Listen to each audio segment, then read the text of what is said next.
Vote কারচুপি, জালিয়াতি, engineering, deep স্টেটের খেলা।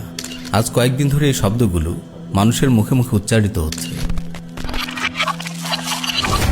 নির্বাচনী প্রচারণায় কত মেহনত, দিনরাত মানুষের দ্বারে দ্বারে ঘুরে বেড়ানো, ভোটের জন্য কত কাকুতি মিনতি, কত নির্ঘুম রাত, কত প্ল্যান প্রোগ্রাম, কত পথসভা, চমকপ্রদ কত ইশতেহার। কিন্তু দিন শেষে মনে হচ্ছে কোনো প্ল্যানই কাজে দিচ্ছে না। কোনো অদৃশ্য শক্তি ভোটের ফলাফলকে নিয়ন্ত্রণ করছে। বিশাল জনসমর্থন থাকা সত্ত্বেও অদ্ভুত এক মেকানিজমের কারণে ভিন্ন কেউ নির্বাচিত হয়ে যাচ্ছে। আসলে এই কুফরি ডেমোক্রেসির পথে যারা ইসলাম প্রতিষ্ঠার স্বপ্ন দেখেছে, যুগে যুগে তারা সবাই এই অদ্ভুত খেলার শিকার হয়েছে। মিশরের ইখওয়ানের ইতিহাস আপনাদের মনে থাকার কথা। বহু প্রচেষ্টার পর একসময় তারা ক্ষমতা লাভ করেছিল।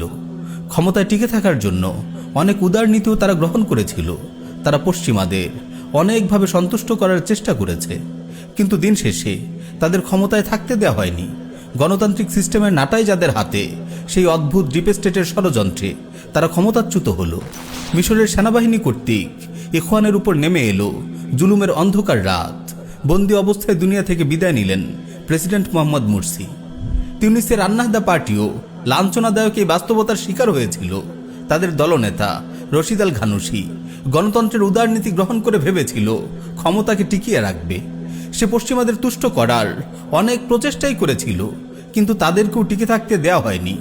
রাষ্ট্রবিরোধী ষড়যন্ত্র মামলায় তাদের নেতাকর্মীরা আজ 3 থেকে 35 বছরের কারাদণ্ড ভোগ করছে। রশিদ আল ঘানুশিকেও 20 বছরের কারাদণ্ড দেওয়া হয়েছে। আপনি ইসলামের যত মডার্ন ভার্সন নিয়েই গণতান্ত্রিক সাজুন, এরা আপনাকে গ্রহণ করবে না, আপনাকে নির্বাচিত হতে দেবে না। নির্বাচিত হলেও আপনাকে ক্ষমতায় টিকতে দেবে না। এরা আপনাকে লাঞ্ছিত করেই ছাড়বে, কারণ এই সিস্টেমটাই হলো নিরেট শয়তানদের জন্য। এখানে ভালো মানুষের কোনো স্থান নেই। আমিরুল মুমিনিন ওমর রাদিয়াল্লাহু তাআলা আনহু কত চমৎকার বলেছেন, নাহনু কওমুন আ'আজ্জানাল্লাহু বিল ইসলাম ফামাহমা বতাগাইনাল ইজ্জাতা ফি গায়রিহি আযাল্লানাল্লাহ। আমরা সেই জাতি, আল্লাহ আমাদেরকে ইসলামের মাধ্যমে সম্মানিত করেছেন। আমরা যদি ইসলাম ছেড়ে অন্য কোনো উপায়ে সম্মান খুঁজি, তবে আল্লাহ আমাদেরকে অপদস্থ করবেন। আমার প্রিয় মুসলিম ভাই ও বোন, আমাদের অতীত ইতিহাস ছিল অনেক সম্মানের। আমাদের সালাফগণ ইসলামকে পুরোপুরি আঁকড়ে ধরেছিলেন, এজন্য আল্লাহ তাদের বিজয় দিয়েছিলেন। তাদের প্রচেষ্টায় ইসলামের দাওয়া ছড়িয়ে পড়েছিল বিশ্বময়। ইতিহাসের দিকে একটু নজর বুলান, দেখুন দিন কায়েমের জন্য তাদের পথপন্থা কেমন ছিল।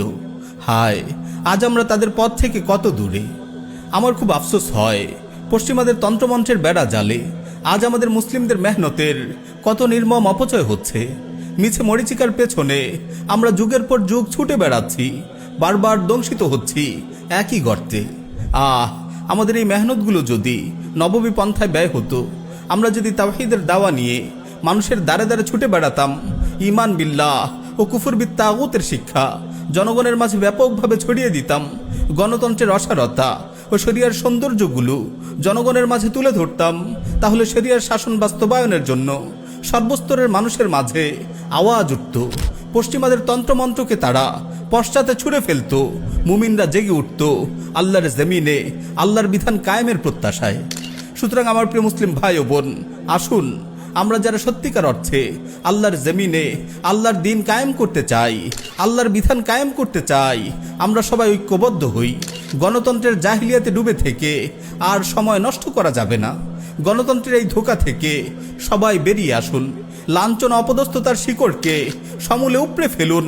দাওয়া ইআদাদ ও জিহাদের নবমী মানহাজকে আঁকড়ে ধরুন। আল্লাহর জমিনে আল্লাহর বিধান কায়েম করে বেঁচে থাকুন সম্মানের সাথে।